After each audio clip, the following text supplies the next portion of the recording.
Italian purees in UK supermarkets likely to contain Chinese forced labor tomatoes. This is your favorite half Chinese, and this is from the BBC. Another day, another lie. This time, yet again, from the BBC. Oh my God. It says here a total of 17 products, most of them owned brands sold in UK and German retailers, are likely to contain Chinese tomatoes. Testing commissioned by the BBC World Service shows. Well, they say likely, so they're not even sure. They have been doing all these kind of tests and still aren't sure. This is the BBC, ladies and gentlemen, England's state-owned propaganda machine. We're not going through the whole entire article. We're just going to do what I highlighted. You can go and read it yourself. China grows about a third of the world's tomatoes. The northwestern region of Xinjiang has the perfect climate for growing the fruit. Here they say the BBC has spoken to 14 people who say they endured or witnessed forced labor in Xinjiang's tomato fields over the 16 years. Well, they have not been vetted, these so-called witnesses, and as you have probably seen on my profile, I have a lot of witnesses that I already debunked. So I'm not really going to directly trust them, because what is the first thing you need to do with a witness? Does anybody know that? It's very important. Let me know in the comment section if you know what it is. The first thing you do when you get a witness, what is it? Cross-examining. And definitely, maybe even from a opposition party. Why? Because you need to have the truth. You need to get the truth above water. You cannot just, oh, somebody says something, so we're going to think that it is true. What if that happened in court of law? Do we all understand that?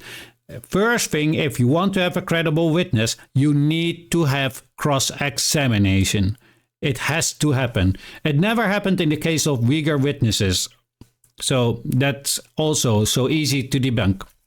Now they say it is hard to verify these accounts. Yes, that's because you didn't cross-examine. Do you understand that now? Even the BBC admits it. But they are consistent and echo evidence in a 2022 UN report. Well, it's consistent. So I put a group of people together and I tell them, here, this is what you have to talk about.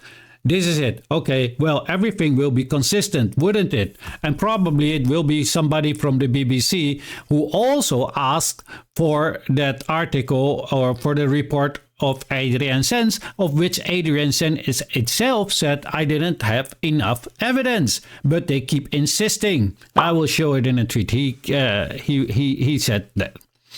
But they kept insisting. Insisting means paying, offering more money. And then, yes, of course, he's like, oh, yeah, I can make a quick buck. Let me write something. Here you go. And that piece of report has been put in the evidence of the UN report, while the UN report claims there is not enough evidence to conclude anything. It's what they say every single time. But people are never reading the reports, so they think, oh, a report of the UN, it must be true then. No, the report specifically says we cannot conclude anything. So there you go. Anyway, we continue. Our investigation tested 64 different tomato purees sold in the UK, Germany, and the US, comparing them in a lab to samples from China and Italy. Well,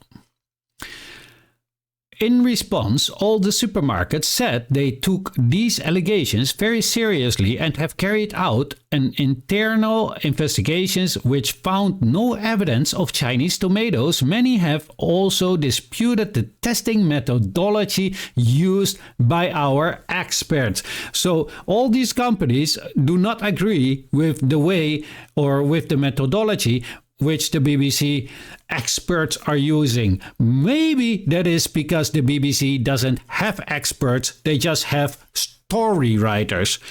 Anyway, Tesco suspended supply and Riwi immediately withdrew the products. Waitrose, Morrison, Adeka and Riwi said they had run their own tests and that the result contradicted ours and did not show the presence of Chinese tomatoes in the products.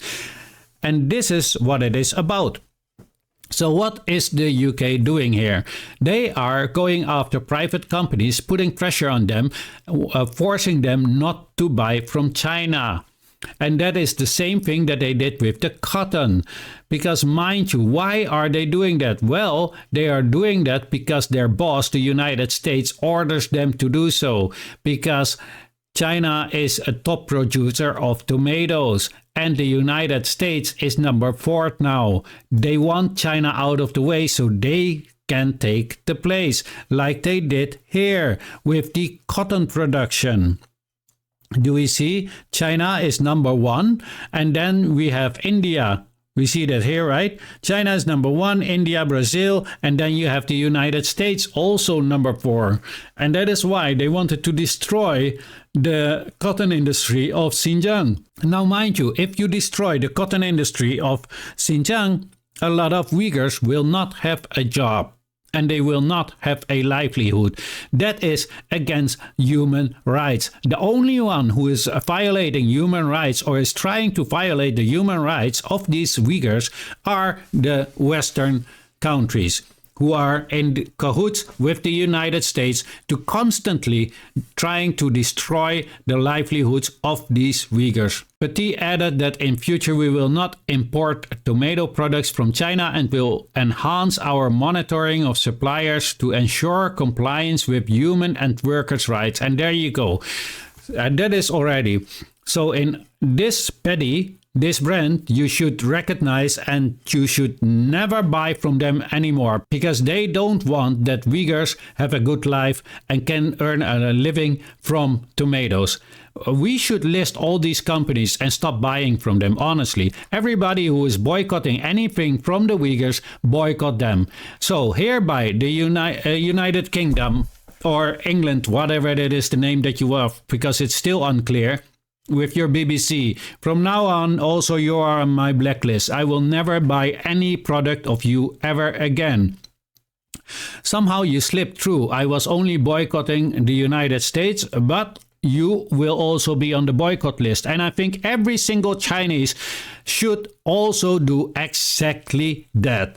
These people are not our friends. They have demonstrated they are not our friends. And I think if the Muslims are also in solidarity with the Uyghurs in Xinjiang, then you should do also exactly the same because they are trying to take away the livelihood of your own Muslim people.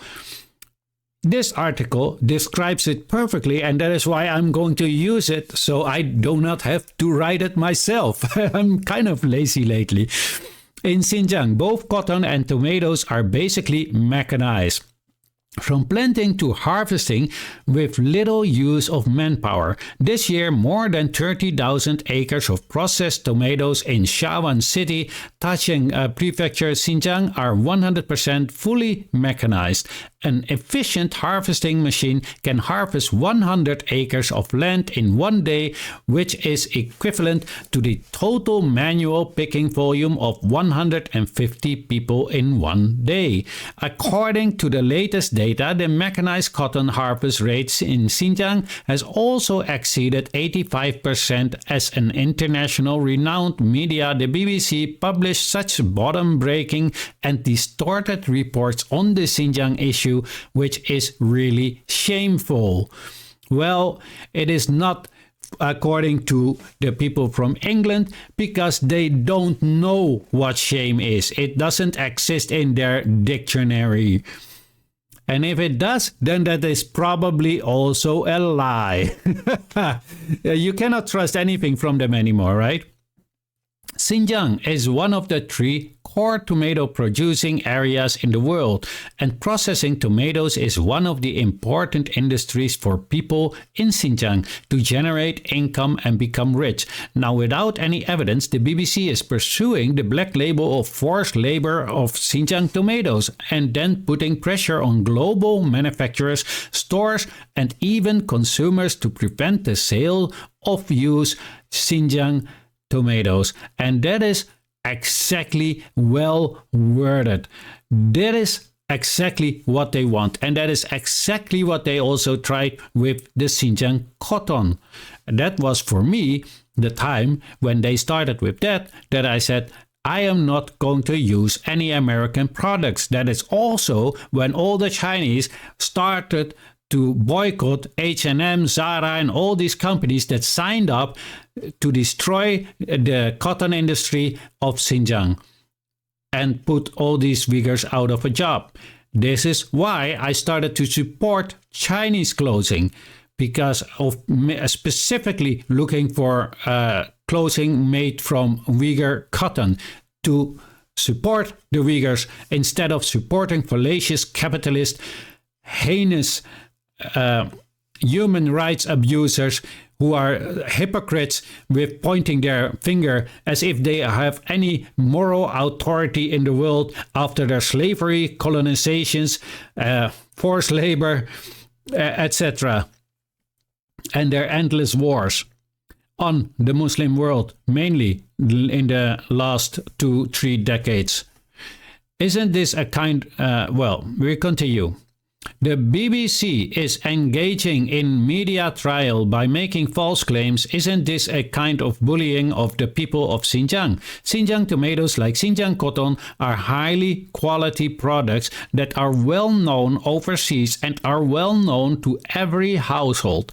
They are also an important economic pillar of the local area. These two Xinjiang specialties stigmatizing will undoubtedly put pressure on local people's employments and lives. This is the real harm to human rights in Xinjiang. Yes, and that is what people need to think about. What is going to be next? What's coming out of Xinjiang that they are going after? These people have no heart, trying to destroy the livelihoods of Uyghurs from China. It is disgusting.